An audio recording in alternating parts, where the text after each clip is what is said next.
Metro phase 2కి సంబంధించిన పనుల మీద ముఖ్యమంత్రి కేంద్ర మంత్రి ఇద్దరు కలిసి రైల్వే శాఖ మంత్రిని కలిసి సో దానికి సంబంధించి ఆల్రెడీ లోన్ వ్యవహారం మీద క్లియరెన్స్ వచ్చిందంటే ఒక క్లారిటీ ఇచ్చిన పరిస్థితి.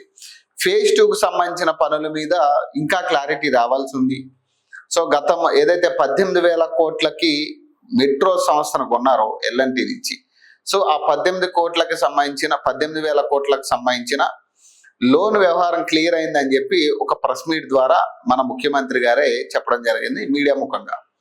సో తర్వాత ఫేజ్ 2కు సంబంధించి ఈ రోజు రేపు క్లారిటీ వస్తుంది అన్నారు. దానికి ఇంకా క్లారిటీ ఇచ్చిర్రా లేదా, అసలు ఫేజ్ 2 పనులు స్టార్ట్ అవుతాయా లేదా అనేది ఇంకా కూడా దాని మీద క్లారిటీ లేదు. ఒక క్వశ్చన్ మార్క్ అయితే అందరిలో కనపడతాం. ఇక మెట్రోపై ఆలస్యం ఎందుకట? కేంద్ర మంత్రులు కిషన్ రెడ్డి, మనోహర్ లాల్ ఖట్టర్ కు వేర్వేరుగా సీఎం రేవంత్ రెడ్డి లేఖలట. కన్సల్టెన్సీ ఎస్బీఐ క్యాప్స్ అట.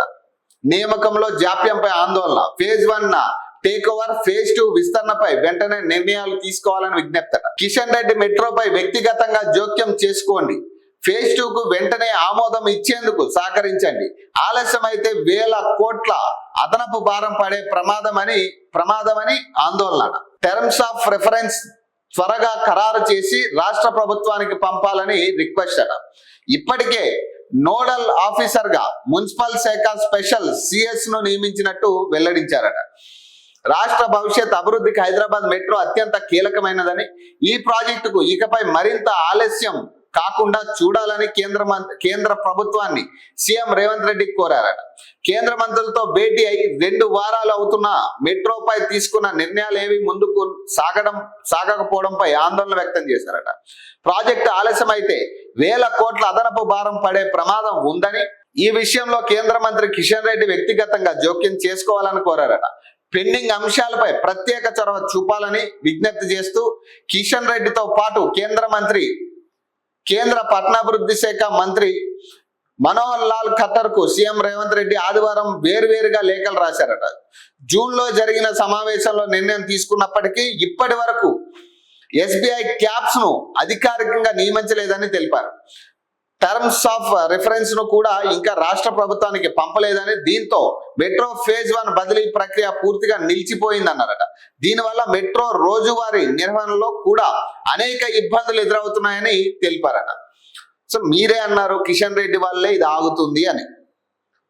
ముఖ్యమంత్రి గారు దాదాపు నాకు తెలిసి కిషన్ రెడ్డి వీళ్ళిద్దరూ కలిసి వెళ్ళక ముందు వరకు కూడా ప్రతి సమావేశంలో కూడా డైరెక్ట్ టార్గెట్ కిషన్ రెడ్డిని చేసి, మాట వస్తే కిషన్ రెడ్డి వీటిని ఆపుతా ఉన్నాడు, కిషన్ రెడ్డి వల్లే నిధులు రావట్లేదు, కేంద్ర నిధులు ఇప్పించాల్సిన బాధ్యత కిషన్ రెడ్డి మీద ఉందని పెద్ద ఎత్తున కిషన్ రెడ్డి చొరవ తీసుకోవాలి, కిషన్ రెడ్డి గారు మీరు అపాయింట్మెంట్ ఇప్పించండి కోరడం జరిగింది.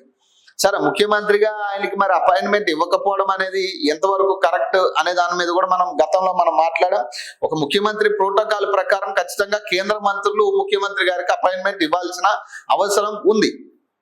ఎందుకంటే రాష్ట్రం నుంచి జిఎస్టీ రూపంలో కేంద్ర ప్రభుత్వానికి మనం గడుతున్నాం. ఆ హక్కు మీద ఖచ్చితంగా మన ముఖ్యమంత్రికి ప్రోటోకాల్ ప్రకారం మనం అపాయింట్మెంట్ ఇవ్వాల్సిన బాధ్యత ముఖ్యమంత్రికి, ప్రధానమంత్రికి కూడా ఉన్న అవసరం ఉంది. మరి సరే, వాళ్ళు అపాయింట్మెంట్ ఇవ్వట్లేదని మన ముఖ్యమంత్రి గారు చెప్తా ఉన్నారు. పక్క రాష్ట్రాలకు సంబంధించిన ముఖ్యమంత్రులు వెళ్తున్నారు, మినిస్టర్లు కూడా వెళ్ళి అమిత్ షాని లేకపోతే మోదీ గారిని లేకపోతే కేంద్ర మంత్రులు అందరినీ కలిసి వస్తా ఉన్నారు. పక్క రాష్ట్ర వాళ్ళే పక్కనే జరుగుతూ ఉన్నాయి కదా ఇవన్నీ కూడా. సరే ఫోన్లే, సరే కిషన్ రెడ్డి గారు తీసుకెళ్లిర్రు. మరి తీసుకెళ్లిన తర్వాత మీరే అన్నారు కదా, లేదు మన ఆ లోన్ కి సంబంధించిన 18,000 కోట్లకి సంబంధించిన లోన్ వ్యవహారం క్లియర్ అయిపోయింది, ఫేజ్ 2కు సంబంధించిన విస్తరణ మీద ఇంకా క్లారిటీ రావాలి, 50-50 రేషియో అని మేము చెప్తా ఉన్నాం. 50% కేంద్రం భరిస్తే 50% రాష్ట్రం భరించేలాగా నిర్ణయం తీసుకోవాలని చెప్పాం. అది కూడా ఈ రోజు రేపు అది కూడా క్లారిటీ వస్తుందని చెప్పి ఇదే ముఖ్యమంత్రి గారు నేషనల్ మీడియాలో మాట్లాడడం జరిగింది. దాని మీద క్లారిటీ ఈ రోజు రేపు వచ్చేస్తుంది. సో ఈ పర్యటనలో మొత్తం మీద క్లారిటీ అవుతుంది, సక్సెస్ నేను చాలా ఆనందంగా ఉన్నా అని చెప్పి ఆయన చెప్పి, మరి కట్ చేస్తే మళ్ళీ ఈ రోజు ఏమంటున్నారు, ఇంకా దాని మీద రెస్పాండ్ అవ్వలేదు. మరి కిషన్ రెడ్డి గారు మీరు వ్యక్తిగతంగా దీన్ని తీసుకుని మీరు ముందుకు తీసుకెళ్లాలి, దీన్ని నిధులు రిలీజ్ చేయాలా, రెస్పాన్స్ ఇప్పటి వరకు రాలేదు. అని చెప్తా ఉన్నారు. మరి మరి మరి ఇప్పుడు దేని నమ్మాలా? ఇప్పుడు కిషన్ రెడ్డి గారు దీంట్లో జాప్యం చేస్తా ఉన్నారా? లేదా కేంద్ర ప్రభుత్వానికి ఇంట్రెస్ట్ లేదా తెలంగాణ మీద పెట్టుబడి పెట్టడానికి? ఇంట్రెస్ట్ లేదనడానికి కుదరదు కదా, ఎందుకంటే అధిక ట్యాక్స్ మనం తెలంగాణ నుంచి కడుతున్నాం. మన తెలంగాణ నుంచి అధిక ట్యాక్స్ కడుతున్నాం మనం కేంద్రానికి. మొన్న కూడా మనం చదివినాం కదా, 5% అంత ఇంకా పెరిగిందంట, ఇంక్రీజ్ అయిందట ట్యాక్స్లు జిఎస్టీ కట్టడంలో. మరి ఈ క్రమంలో మరి కేంద్ర ప్రభుత్వం మనకేం చేస్తుంది అనేది కూడా చాలా ఇంపార్టెంట్ కదా. మనకు అవసరమైనప్పుడు, మనకి సపోర్ట్ కావాల్సినప్పుడు, కేంద్రం నుంచి రావాల్సిన సపోర్ట్ రానప్పుడు ఇక కేంద్ర ప్రభుత్వానికి మనం కట్టే ట్యాక్స్లు వృధానే కదా అర్థం. మరి ఈ రకంగా చూసుకుంటే మరి కిషన్ రెడ్డి గారు ఇక్కడ జాప్యం చేస్తా ఉన్నారా, లేకపోతే ఇతర కేంద్ర మంత్రులు ఎవరైతే మీరు కలిసి వచ్చిరో వాళ్ళు ఏమైనా జాప్యం చేస్తా ఉన్నారా, లేదా మీరేమైనా జాప్యం చేస్తా ఉన్నారా? ఇప్పుడు మెట్రో విస్తరణకు సంబంధించి phase 2 పనులు ఎప్పుడు జరగాల, ఎప్పుడు స్టార్ట్ అవ్వాలా, ఎప్పుడు కంప్లీట్ అవ్వాలా? 10-15 ఏళ్ళ ముచ్చట అది.